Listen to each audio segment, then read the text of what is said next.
Back in court today for the first time since his federal sex trafficking trial. He was acquitted of the most serious criminal charges and found guilty on 2 lesser charges. But now his lawyers want those convictions scrapped just 1 week before he was set to be sentenced. NBC's Erica Byfield reports from New York. The command came down at 11:47 p.m. All units, green light. Execute now. Miami, Florida, Star Island, December 8, 2024.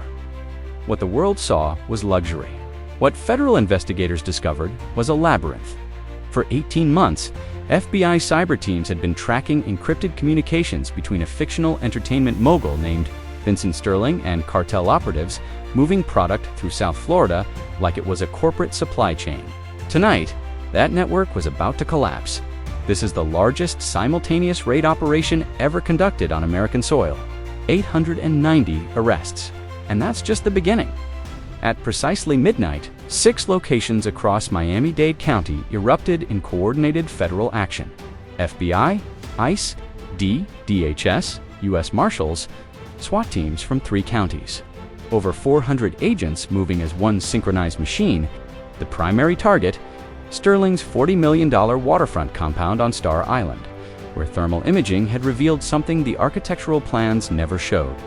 Underground structures, multiple levels, active ventilation systems running hours a day. The mansion's front gates came down under. Armored vehicle pressure at 12:03 a.m. lit up the Palm Line driveway like lightning strikes. Agents poured through the main entrance while specialized tunnel breach units moved toward the pool house where ground-penetrating radar had identified the primary access point. What they found beneath the travertine marble and infinity pools was a city underneath a city. Concrete tunnels reinforced with steel beams, stretching over 2,000 feet in multiple directions. LED lighting, climate control, security checkpoints with biometric scanners. This wasn't some hasty smuggling route dug in desperation. This was engineered infrastructure. This was built with permits, with contractors, with city officials who either didn't ask questions or were paid not to. The main tunnel ran directly from Sterling's mansion to a private dock on Biscayne Bay. Side passages branched toward 3 other luxury properties on the island, all owned by shell companies registered in Sterling's network.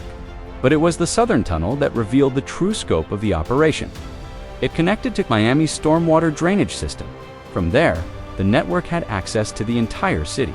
Agents followed the route for over a mile, discovering exit points near the Port of Miami, underneath a nightclub in South Beach, and inside a warehouse in Wynwood registered to a legitimate import-export business. At each location, evidence of trafficking activity. At each location, lives destroyed in the name of profit. By 1:30 a.m., the first seizures were being cataloged. In a climate-controlled vault beneath Sterling's recording studio, federal agents found 340 kilograms of cocaine stamped with Sinaloa cartel markings.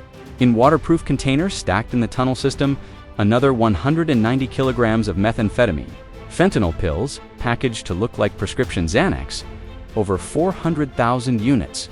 Street value of the drug seizure alone, $2.1 billion. But the drugs weren't the most damaging discovery. In a server room, hidden behind a false wall in the mansion's basement, FBI's cyber forensics teams found what they had been hunting for 18 months. Digital files, surveillance footage, audio recordings, thousands of hours of material documenting parties, meetings, and private encounters at Sterling's properties dating back to 2015. And then they found the Epstein material, encrypted drives containing files that had allegedly been destroyed, footage that federal prosecutors thought was lost forever. Communications between Sterling and associates of the deceased financier, Marcus Rothwell, the same. Rothwell, whose island operation had been dismantled just weeks earlier. The connection was undeniable. These weren't separate operations. They were branches of the same tree. One network, one system of control, one currency. Leveraged by Dawn, FBI headquarters had assembled a crisis task force to analyze the recovered data. What they discovered in those first 6 hours of review made veteran investigators physically ill. The footage showed gatherings at Sterling's Miami properties attended by fictional politicians, entertainment industry executives, professional athletes, and international businessmen. Drugs flowing freely, Young women, some appearing underage, being trafficked through the tunnels like cargo, and everyone was being recorded. Everything was being documented. This wasn't just a criminal enterprise. It was an intelligence operation disguised as a lifestyle brand. Lead analyst traces the financial web behind Sterling's empire. His record label was legitimate. His streaming platform was valued at $800 million. His vodka brand was in every club from Los Angeles to New York. But underneath the corporate structure was a network of shell companies, funneling money through the Bahamas, the Cayman Islands, and Panama. The primary offshore account had processed $1.7 billion in transactions over 6 years. Wire transfers coded as artist advances, marketing fees, event sponsorships. But when investigators cross-referenced the payment dates with cartel activity timelines, the pattern emerged. Every major cocaine shipment that moved through Miami was preceded by a marketing payment, from Sterling's accounts to a logistics company in Mexico. The company didn't exist. The marketing campaigns were never launched. The money was payment for product and protection. But Sterling didn't operate alone, and the people who helped him weren't. Street-level criminals. December 9th, 2024. 5:12 a.m. across South Florida.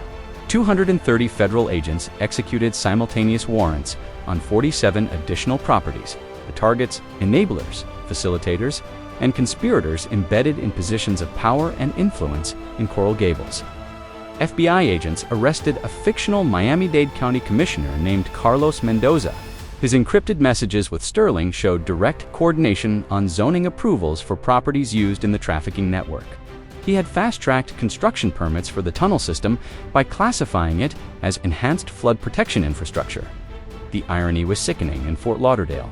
ICE agents raided the offices of a maritime shipping company whose CEO had provided Sterling with vessel access for Caribbean drug runs disguised as party yacht charters. Manifests showed 38 trips to islands off the Venezuelan coast in 18 months. Not one passenger was ever logged by customs.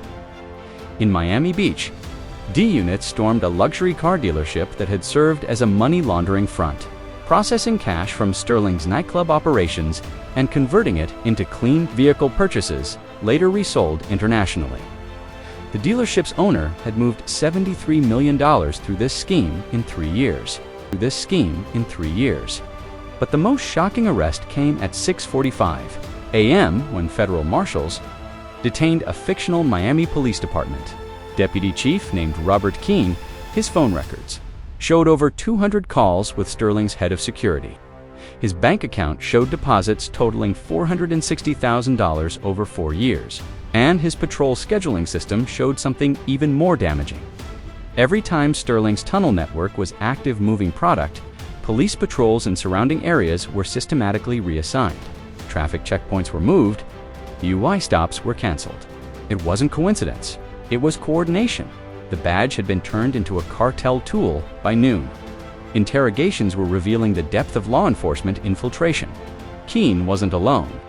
A fictional D-liaison officer assigned to Port of Miami interdiction had been feeding Sterling advance notice of cargo inspections for 2 years, a customs supervisor at Miami International.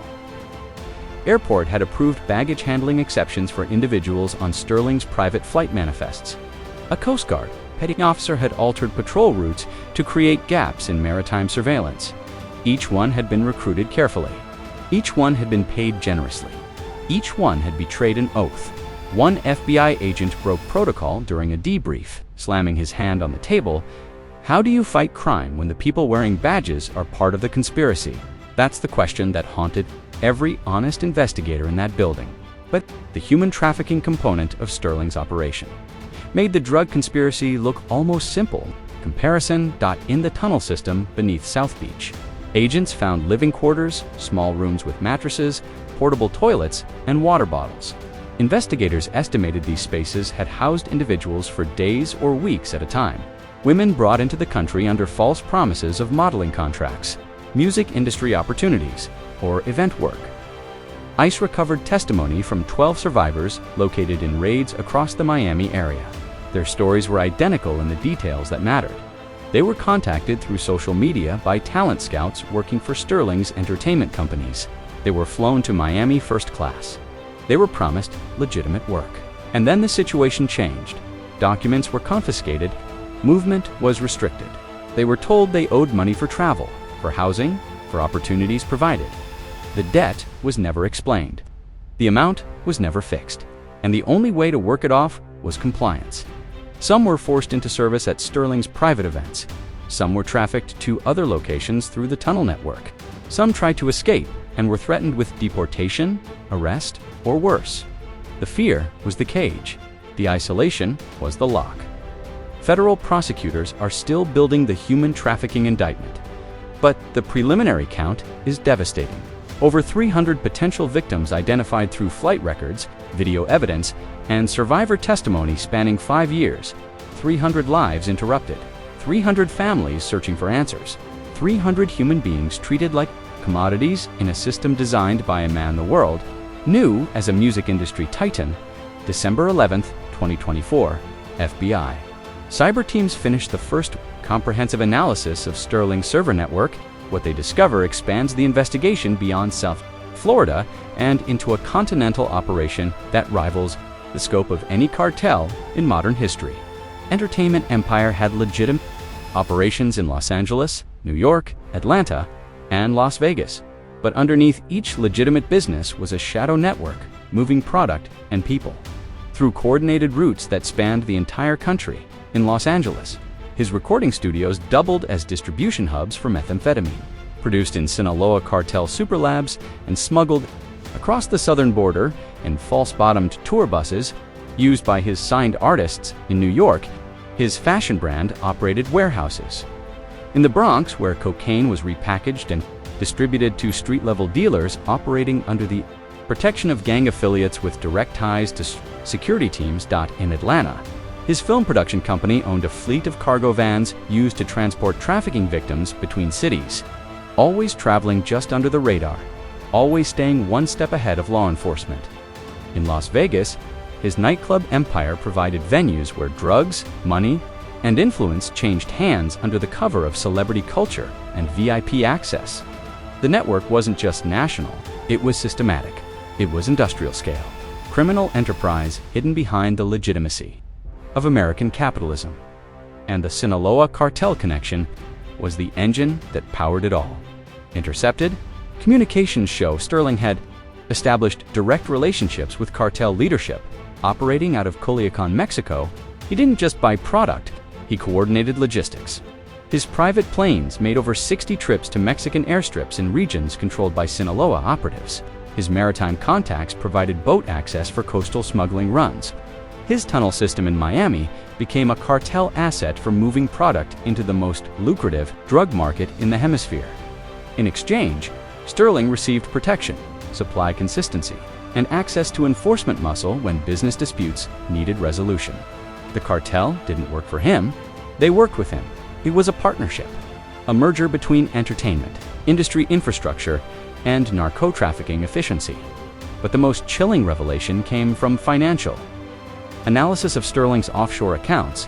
Forensic accountants discovered that he had been investing cartel profits into legitimate American businesses, real estate developments, tech startups, hospitality ventures, clean money, buying real assets, creating real jobs, generating real economic activity.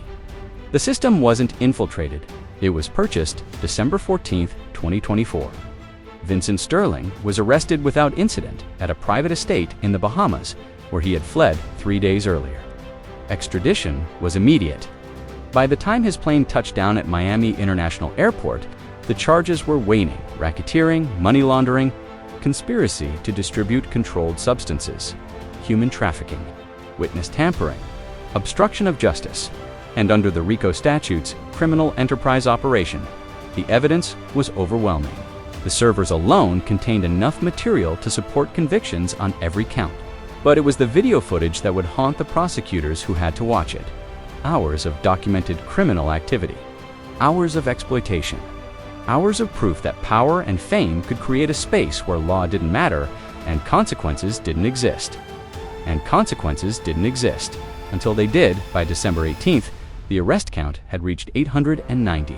Cartel operatives, security personnel, enablers in law enforcement, local government, and the entertainment industry.